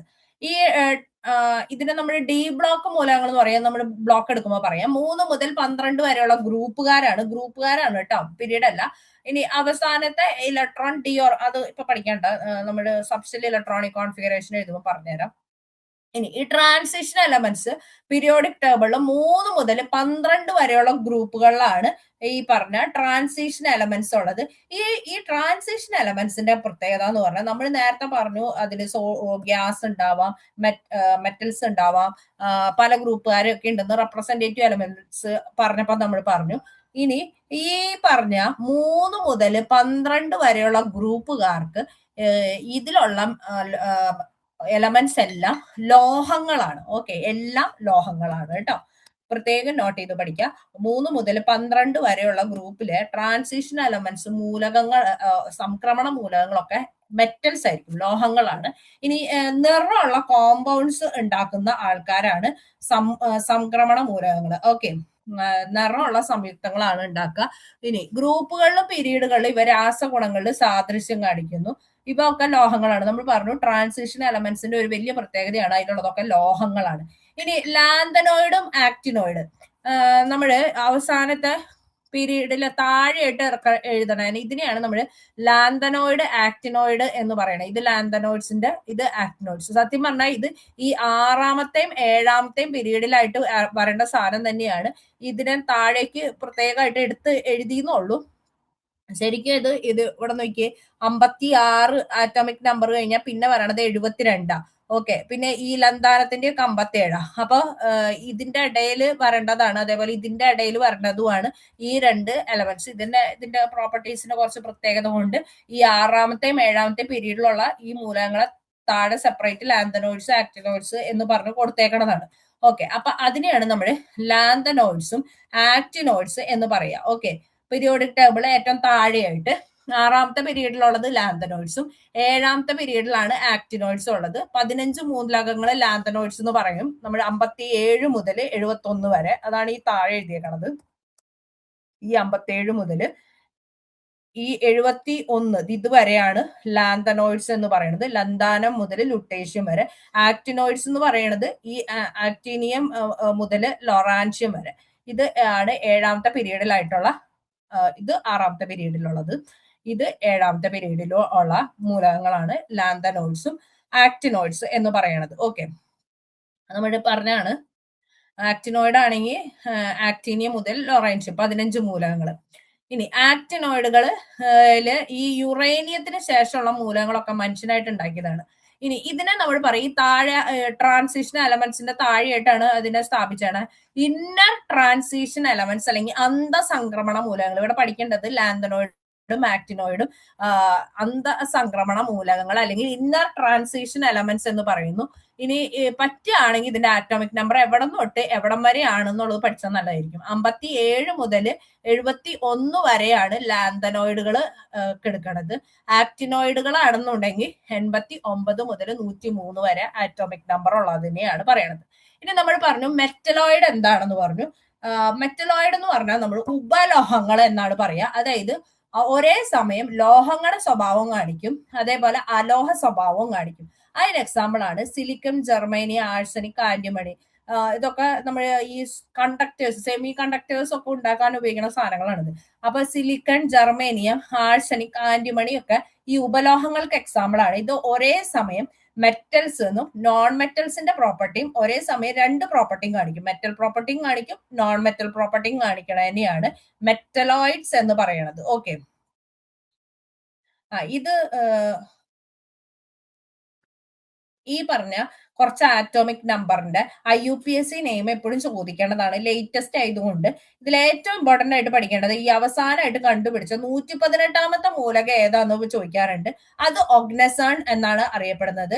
ഓക്കെ, ഇതിന്റെ ലാറ്റിൻ നെയിമാണ്, ഇത് തെറ്റാണ് കേട്ടോ, നിഹോണി അല്ല, നിഹോണി എന്താണ്, ഓഗ്നസാൺ ആണ് ഈ 118ാമത്തെ മൂലകം എന്ന് പറയണത്. ഇത് പച്ചടി പഠിച്ചാൽ മതി, 118 എന്തായാലും പഠിക്കണം. പിന്നെ 99ാമത്തെ എലമെന്റിന്റെ പേരെന്താന്ന് ചോദിച്ചു കഴിഞ്ഞാൽ ഐൻസ്റ്റീനിയം, ആൽബർട്ട് ഐൻസ്റ്റീന്റെ പേരിൽ അറിയപ്പെടുന്നതാണ്. അപ്പൊ 99ാമത്തെ ഇതും ചോദിക്കാറുണ്ട് ഈ 3 99ാമത്തെ എലമെന്റ് ഐൻസ്റ്റീനിയം എന്നറിയപ്പെടുന്നത്. 100ാമത്തെ എലമെന്റ് ഫെർമിയം എന്നാണ് അറിയപ്പെടുന്നത്. 101 നമ്മുടെ മെന്റലീവ്, പീരിയോഡിക് ടേബിളിന്റെ പിതാവ് എന്നറിയപ്പെടുന്ന മെന്റലീവിന്റെ പേരിലാണ് 101 അറിയപ്പെടുന്നത്. 99 ഐൻസ്റ്റീന്റെ പേരിൽ, 100 ഫെർമിയം, 101 മെന്റലീവ്. അപ്പൊ ഇതിന്റെ കുറച്ച് പേരുകൾ പഠിക്കുക. പിന്നെ നമ്മൾ കുറച്ചൊക്കെ നമ്മൾ ഹൈഡ്രജൻ, ഹീലിയം, ആറ്റമിക് നമ്പർ നമ്മൾ പഠിച്ചു. അല്ലാണ്ട് ചോദിക്കാനുള്ളതാണ് 118 ഈ പറഞ്ഞ 99, 100, 101 LGS പോലെയുള്ള പരീക്ഷകൾക്ക് ചോദിക്കാനുള്ളതാണ് കേട്ടോ. ഇത്രയാണ് നമുക്ക് പീരിയോഡിക് ടേബിളിനെ പറ്റി പഠിക്കേണ്ടത്. ഇത്രയും ക്ലിയർ ആയോ? എന്തെങ്കിലും സംശയം ഉണ്ടോ? ഡൗട്ട് എന്തെങ്കിലും ഉണ്ടോ? ഹീലിയത്തിന്റെ ആറ്റോമിക് നമ്പർ എത്രയാ? എന്താന്ന്? Helium 2 atomic number. Helium atomic number 2 അല്ലേ വരുന്നത്? അപ്പൊ അതിന്റെ പുറത്തെ ഷെല്ലിൽ 2 ഇതല്ലേ ഉണ്ടാവും, ഒരു ഷെല്ലല്ലേ അതിനുണ്ടാവും? രണ്ടാണ് വരിക. ഈ 2ഉം 8ഉം ആണ് സ്റ്റേബിൾ ആയിട്ടുള്ളത്. ഓക്കെ, ഒന്നേ 2 വരണം അല്ലെങ്കിൽ 8 വരണം. ഇപ്പൊ നമ്മള് 18ാമത്തെ ഗ്രൂപ്പ് എലമെന്റ്സ് പറയുമ്പോൾ ഹീലിയം പറയും. അതിന് കാരണം ഹീലിയത്തിന്റെ ആറ്റോമിക് നമ്പർ 2 ആണ്. ഇനി ആർക്കും കൊടുക്കാനും ഇല്ല വാങ്ങാനും ഇല്ല, ഒരു സ്റ്റേബിൾ ആയിട്ടുള്ള നമ്പറാണ് 2 എന്ന് പറയുന്നത്. അവസാനം 2 വന്നു കഴിഞ്ഞു കഴിഞ്ഞാൽ കാര്യമില്ല. ഈ 2 അല്ലാണ്ട് ഇത് വരുമ്പോ ഇത് കെ ഷെല്ല് ഫില്ലായി കിടക്കുക. കെ ഷെല്ലില് മാക്സിമം 2 ഇലക്ട്രോണേ പറ്റുള്ളൂ. ആ 2 ഇലക്ട്രോൺ ഇവിടെ ഫില്ലായിട്ട് കിടക്കുക. ഇപ്പൊ വേറെ ഏത്, ഇപ്പൊ ക്ലോറിൻ 17 വന്നു കഴിഞ്ഞാലും അവിടെ 2, 8, 7 വരും. അവസാനത്തെ ഇലക്ട്രോൺ വെച്ചാണ് നമ്മൾ നോക്കുക. അപ്പൊ ഈ അവസാനത്തെ ഇലക്ട്രോൺ ക്ലോറിനെ സംബന്ധിച്ച് 2, 8, 7 ആണ്. അപ്പൊ ഒരെണ്ണം കൂടി കിട്ടിയാലാണ് സ്റ്റേബിൾ ആവുള്ളൂ. അവസാനത്തെ ഇലക്ട്രോൺ വെച്ചാണ് നോക്കുക. അപ്പൊ ഹീലിയത്തിന്റെ കേസിൽ ഹീലിയം സ്റ്റേബിൾ ആവാൻ കാരണം ഈ കെ ഷെല്ല് ഫുൾ ആയിട്ട് കിടക്കുകയാണ്. 2 ഇലക്ട്രോണെ കെ ഷെല്ലിൽ മാക്സിമം പറ്റുള്ളൂ. ആ 2 ഇലക്ട്രോൺ തന്നെ ഹീലിയത്തിന്റെ ആറ്റോമിക് നമ്പർ എഴുതുമ്പോൾ 2 ആണ് എഴുതുക. അതുകൊണ്ടാണ് ഹീലിയം ഒരു ഇനേർട്ട് ഗ്യാസ് ആയത് കേട്ടോ. 8ഉം പിന്നെ ഔട്ടർമോസ്റ്റ് ഷെല്ലിൽ 8 വരുന്നതാണ് സ്റ്റേബിൾ. ഇപ്പൊ ഹീലിയത്തിന്റെ കേസിൽ 2 കെ ഷെല്ല് ഫിൽ ആയതുകൊണ്ട് അതിനെ നമ്മൾ ഇനേർട്ട് ഗ്യാസ് എന്ന് പറയുന്നു. ക്ലിയർ അല്ലേ?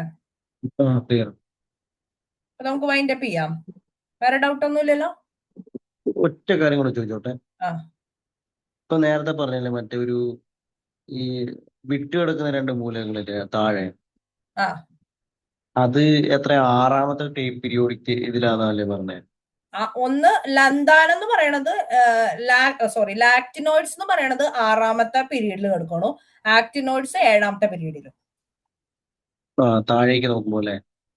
താഴെ 2 എണ്ണമായിട്ട് കിടക്കണതാണ്. ഒരു മിനിറ്റ് ഞാൻ കാണിച്ചു തരാം.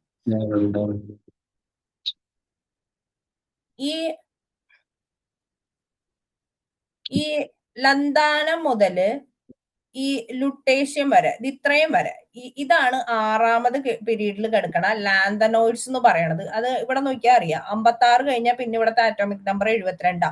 ഇതിന്റെ ഇടയിലുള്ള ഇത്രയും മൂലകങ്ങൾ ആണ് ഈ പറഞ്ഞ ലന്താനം മുതൽ ലുട്ടേഷ്യം വരെ. അപ്പൊ ഇത് 6ാമത്തെ പീരീഡാണ്, ഇത് 6th പീരീഡും. ഈ കിടക്കണ ആക്ടിനോയിഡ് എന്ന് പറയണത് ആക്ടീനിയം മുതൽ ലൊറൈൻഷ്യം വരെയാണ്. ഇത് 7th പീരീഡിന്റെ ബാക്കിയാണ്. ഇവിടെ നോക്കിയേ 89 അങ്ങോട്ട് കഴിഞ്ഞു കഴിഞ്ഞാൽ പിന്നെ 104 വരണത്. അതിന്റെ ഇടയിലുള്ളതാണ് ഈ പറഞ്ഞ ആക്ടിനോയിഡ്സ് എന്ന് പറയണത്. ക്ലിയർ ആയോ? ക്ലിയർ. ഓക്കെ, നമുക്ക് ഞാൻ ആദ്യം ഈ ഹൈഡ്രജൻ വെച്ച് കണ്ടില്ലായിരുന്നു, കൂട്ടിയിട്ടുണ്ടായിരുന്നു. ഏത് പീരീഡ് കൂട്ടിയപ്പോഴല്ലേ? താഴേക്ക് കൂട്ടുമ്പോ ഹൈഡ്രജൻ കിട്ടില്ല. ഓക്കെ, ഹൈഡ്രജൻ ഹീലിയം ഫസ്റ്റ് പീരീഡിൽ, അത് കുഴപ്പമില്ല. ഓക്കെ, അപ്പൊ ശരി, താങ്ക് യു.